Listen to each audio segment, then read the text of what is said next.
These are the headlines we're following at this hour. The South Korean government proposes a budget of $495 billion for next year, the smallest on-year increase in 2 decades. Despite the tiny policy, it seeks to increase the defense budget by 4.5%. South Korea, the U.S. and Japan once again condemned North Korea's recent failed attempt at launching a spy satellite for violating UN Security Council resolutions. North Korea insists the launch was a legitimate act of self-defense. The U.S. and China are seeking to ease tensions by setting up a group to discuss Washington's export controls, but the U.S. makes it clear there will be no compromise on matters of national security. Good afternoon. A number of UN member states, including South Korea, the U.S. and Japan, have condemned North Korea's recent attempt at launching its first spy satellite, calling it unlawful under UN Security Council resolutions. North Korea insists the launch was a legitimate act of self-defense. Lee Seung-jae starts us off. During a meeting of the United Nations Open-Ended Working Group for Space Security held at the UN office in Geneva on Monday, a number of countries, including South Korea, the U.S., and Japan, condemned North Korea's recent attempt at launching a military reconnaissance satellite. Speaking at the meeting, Park Eun-jin, South Korea's Director of Disarmament and Non-Proliferation at the Ministry of Foreign Affairs, said that attempts made by the North to send a military spy satellite using ballistic missile technology are illegal, stressing that Pyongyang is getting closer to achieving its goal of advancing the necessary technology. Japan's representative also slammed the recent launch, saying that it goes against UN Security Council resolutions and poses a serious threat to countries in the region. However, North Korea's permanent representative to the United Nations Secretariat in Geneva, Han Dae-sung, argued that UN Security Council resolutions are illegal documents that violate the UN Charter and that Pyongyang will not be bound by such resolutions led by the United States and its allies. Han continued to argue that other countries have also launched satellites, with South Korea and the U.S. constantly conducting joint military drills. Such launches are self-defense measures directly related to guaranteeing the safety of the country. The U.S. quickly responded by saying that while the joint drills are defensive in nature, the North's ballistic missile launches are not. The UN Open-Ended Working Group for Space Security is a working-level consultative body established by the UN General Assembly to create responsible norms of conduct, and comes after North Korea conducted its second attempt to send a military spy satellite into orbit, which failed last Thursday. Lee Seung-jae, Arirang News. Thank you, Mr. Chair.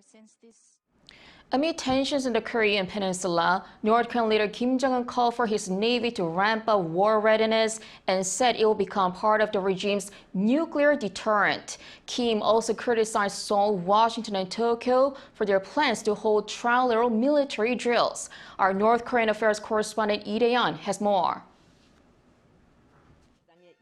North Korean leader Kim Jong-un criticized the leaders of South Korea, the U.S., and Japan for their plans for trilateral joint military drills. According to the regime state-run media on Tuesday, Kim Jong-un marked the Day of Navy by inspecting the naval headquarters near Pyongyang with his daughter. In a ceremonial speech there, Kim mentioned the Camp David Trilateral Summit, where Seoul, Washington, and Tokyo pledged to regularize joint military exercises. During the speech, Kim referred to South Korea by using the country's full name for the first time. He also called the Korean peninsula the, quote, most dangerous zone for nuclear war, citing Washington's deployment of strategic assets in the South. He urged Pyongyang's Navy to brace for any possible warfare at all times. Kim called for Navy's overwhelming and preemptive offensive against any unexpected conflict, while promising it, quote, will be provided with new means of arms and will be a component of the state nuclear deterrent. The regime's leader also presented some of the strategies for the Navy to get into a stronger position than its enemy so that it could control the state of war. Meanwhile, Kim's appearance with his daughter in the media was the first in 100 days since when Kim was monitoring the preparation for the spy satellite launch on May 16th. Also following Kim on Monday were the vice chairman of the Central Military Commission of the North's ruling Workers' Party Lee Byung-chul and Defense Minister Kang Sun-nam. It was the first time that Kim Jong-un has visited the naval headquarters for the Day of Navy since he took power in 2012. Lee Dae-yeon, Arirang News. More than 300 North Koreans returned home from China on Monday as Pyongyang reopened its border for citizens abroad for the first time since the COVID-19 pandemic. According to sources, 300 to 400 North Koreans left Dandong in northeastern China by bus for North's border city of Siniju. This marks the first time North Koreans have traveled back home by road since the North closed its borders in January 2020 due to the pandemic. Sources say more than 100 more North Koreans will return home on Tuesday, with the total set to reach over 1,000 by the end of this week. Among those returning are students, the government, and trade workers. The South Korean government has proposed next year's budget to be some $495 billion. Despite the lowest on-year increase since 2005 at 2.8%, President Yoon Suk-yeol chairing a cabinet meeting pledges to ramp up spending on social spending and foreign aid in 2024. On domestic policies, Yoon promised greater support for working parents, single mothers, and military officers, as well as an extra $55 million on mental health support. Stressing the country's growing role in the international community, Yoon said the government will raise the amount of official development assistance by 30% to roughly $4.9 billion next year. In particular, the ODA budget towards reconstruction efforts in Ukraine would increase more than fivefold. The president also pledged to increase quality jobs and competitiveness in future industries like biotechnology and space, and increase global collaborations in R&D to secure world-class technologies. Despite the tightening policy, the South Korean government seeks to increase the defense budget by 4.5% to strengthen capabilities to counter North Korea's nuclear and missile threats. In a press release on Tuesday, the country's defense ministry said it will submit a budget proposal of around $45 billion to the National Assembly on Friday for approval. It seeks to spend around $13.5 billion on arms purchases to bolster defense capabilities, a 5.2% increase from the year before. The ministry also set aside $31 billion for running military forces, an increase of 5.8% on year.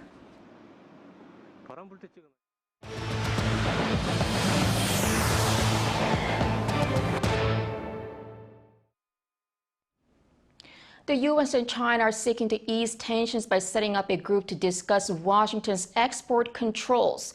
But the U.S. makes it clear there will be no compromise on matters of national security. Lee Soo-jin with more.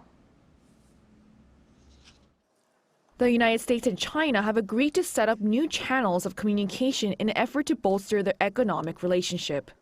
During a 4-hour meeting on Monday, U.S. Commerce Secretary Gina Raimondo and her Chinese counterpart Wang Wentao agreed to form a working group to solve trade and investment issues as well as advance U.S. commercial interests in China.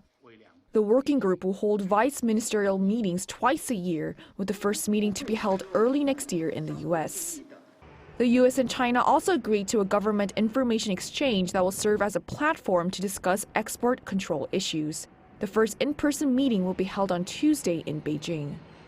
Raimondo emphasized that the information exchange will be for sharing more information about U.S. export restrictions on advanced technology and that the U.S. will not be compromising or negotiating on issues such as national security. There will also be regular communication on the secretarial or ministerial level, with meetings to take place at least annually. These negotiations are part of the Biden administration's recent efforts to ease tensions between the two countries. Raimondo is the latest to visit China after other senior U.S. officials such as Secretary of State Antony J. Blinken, Treasury Secretary Janet L. Yellen, and the president's climate envoy, John Kerry.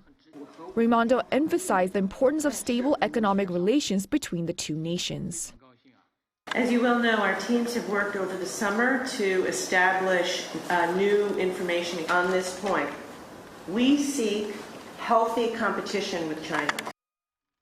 Wang responded by saying that China is ready to make efforts to strengthen cooperation between U.S. and Chinese companies. Raimondo is scheduled to meet other key Chinese officials during the rest of the 4-day visit that will end on August 30th, and those meetings are expected to continue to focus on trade and transparency to improve ties between the world's top two economies. 이수진, Arirang News. France is planning to apply new EV subsidies for cars meeting low carbon standards. If the bill gets passed, EVs that are produced outside Europe could be excluded from the tax benefits, including those exported from South Korea. Our Moon Hye-ryun has the details. South Korea's electric vehicle sector is on high alert as the French government looks to reform its EV tax credit incentives to benefit cars produced in Europe. According to industry insiders on Tuesday, the Korea International Trade Association and Korea Business Association Europe submitted a joint statement to the French government last Friday, expressing their concerns that the new proposed limitations could violate the free trade agreement between the two countries. The current draft of the new bill outlining subsidies for electric vehicle buyers in France is based on the carbon footprint of the entire life cycle of the vehicle, from manufacturing to transportation and beyond. EVs will be graded based on total carbon emissions produced, and if they don't meet a certain standard, then they will not be eligible for tax credits. As a result, it's likely that EVs produced outside of Europe, including South Korea, will not meet eligibility criteria owing to distance which needs to be covered to import the vehicles to France. Another issue raised by the KITA was that the carbon emission measurements set by the French authorities for shipments transported by sea was set at 10 times the average amount recognized globally. The agencies also demanded a detailed explanation regarding the use of recycled and bio-sourced materials contributing to 30% of the EV score. The new draft comes in response to the US Inflation Reduction Act, with French President Emmanuel Macron reportedly saying that non-European industries would not be supported with French taxpayers' money. If the proposed bill is passed, it will be implemented next year, followed by a 6-month grace period. Moon Hye-ryun, Arirang News. Over in New Zealand, on the back of growing popularity in Korean contents worldwide, more locals and second-generation Korean immigrants are trying to learn the Korean language. Jong-un has a story.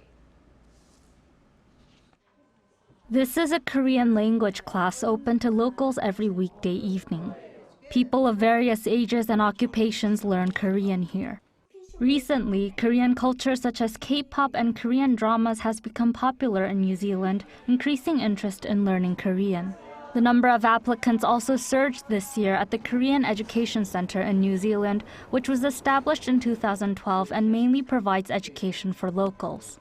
The number of students waiting to get into the Korean course is also increasing, with 286 applying for a course open for 170 people. Most of what motivates the students is their interest in K-dramas or K-pop. This expands to thinking, I like Korean culture, I want to know more about it. They want an effort to understand Korea is their primary interest. The recent interest in Korean is not limited to fans of the Korean wave. Interest in Korean classes is also rising within New Zealand's second-generation Korean immigrants. Until now, these people had primarily acquired English to adopt to the local community as immigrants. But with South Korea's position growing larger in the global community, more Koreans are trying to teach their children their native language properly. Parents didn't send their children to Korean schools at first because they thought learning to speak English was more important. But now that life is more stable and comfortable and South Korea's status has increased, immigrants and the 1.5 generations are more likely to send their children to learn Korean. My friends sometimes ask me how to say stuff in Korean. That didn't happen often when I was younger because K-pop wasn't very famous back then.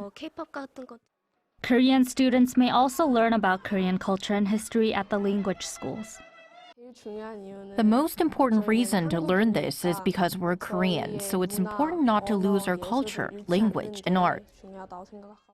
As demand for learning Korean is increasing, New Zealand's Korean society is making efforts to expand support for those who want to learn about Korea's history and culture, as well as the Korean language.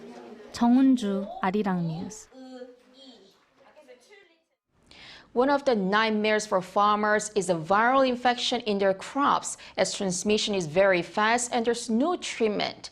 That is why early detection is crucial, and a diagnostic kit developed by the Rural Development Administration gets the job done in under 2 minutes. Yoon reports. These tomato leaves have dried up and started curling, and have also turned yellow. Its stems have no strength and the fruit is damaged. It's been infected with the tomato spotted wilt virus. This farmer, who has been farming watermelons for over 10 years now, had a devastating experience last year. He almost lost all of his watermelons to the detrimental watermelon mosaic virus. But thanks to this virus diagnostic kit, it was possible to quickly check for the infection so that the soil could be disinfected in time to prevent further damage. There are many different kinds of viruses, but the watermelon mosaic virus is the most detrimental because once infected, it spreads into the soil and the virus doesn't go away, even with disinfection. Viral diseases that appear in horticulture crops transmit very quickly, and there is no treatment yet. This means early diagnosis is the most effective control measure. That's why the virus diagnosis kit developed and distributed by the Rural Development Administration plays a key role in farming. Crushed pieces of the leaves of a suspected plant are dropped onto the diagnosis kit, and results are shown within 2 minutes. Currently, this kit can diagnose 22 different viruses in 13 different plants. Foreign diagnostic kits take about 5 minutes for results to show. The kits developed in Korea show a diagnosis in 2 minutes. And because the kits can be stored at room temperature for up to 2 years, they're more accessible for users. The Rural Development Administration has been distributing diagnostic kits since 2007, and the estimated damage that it has prevented is some 700 billion won. That's roughly $532 million US. The organization plans to further diversify the diagnosis kits, as well as speed up the commercialization of the kits in order to help more farmers. Yoon, Arirang News.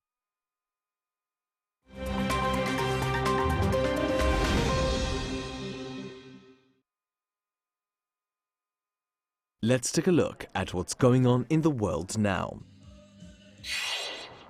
In the United Kingdom, a technical issue has affected air traffic control systems and left thousands of passengers stranded.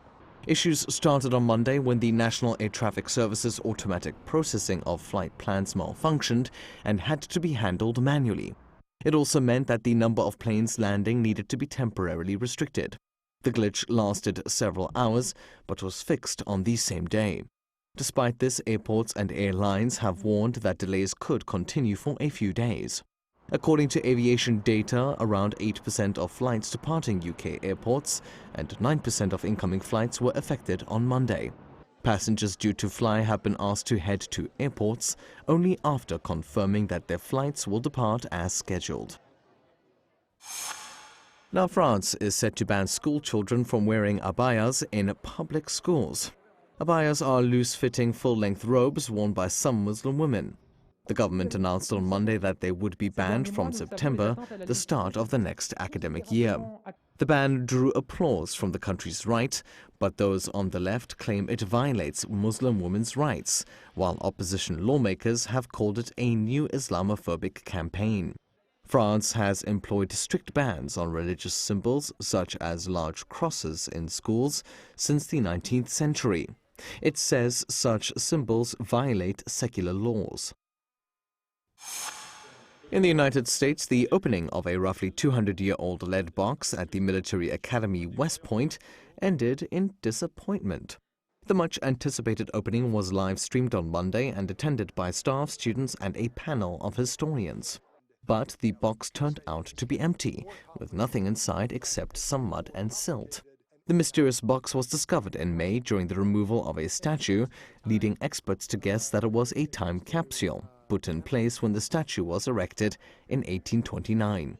Its composition meant that historians were unable to scan the box's contents before its opening.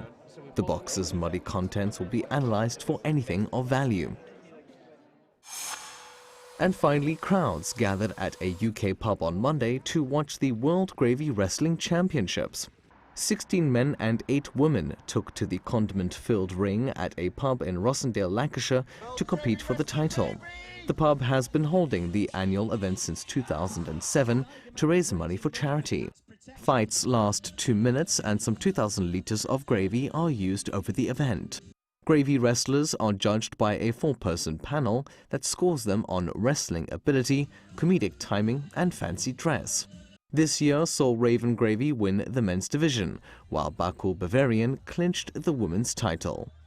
Matthew Ashley, Arirang News.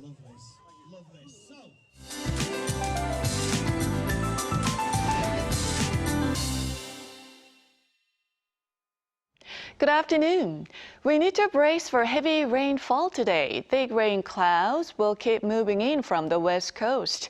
Heavy rain will hammer down on central regions, dropping 30 millimeters an hour at times, but southern provinces will see heavy rainfall through tomorrow. And along with downpours, there will be thunderstorms and gusty winds. East of Jeollanam-do and west of Gyeongsang-nam-do provinces could see more than 150 millimeters of downpours. Nearby areas could see up to 120 millimeters, and the rain advisory could be issued to more regions as the day goes on. Top temperatures are hovering below 30 degrees Celsius this afternoon, similar to slightly lower than yesterday. Now, those in the south need to brace for on and off rain through the remainder of the week. Please keep an umbrella handy and stay safe out on the road. Meanwhile, central regions will see sunnier skies at the end of the week. That's Korea for you, and here's a look at the international weather conditions.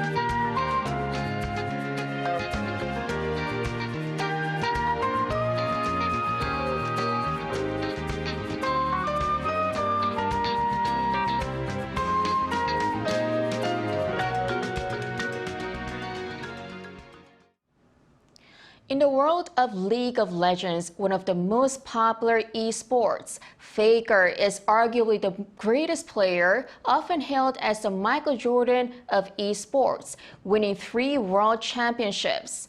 And Faker, or Lee Sang-hyuk, will be bearing the Korean flag at the upcoming Asian Games, where esports becomes an official medal sport for the first time.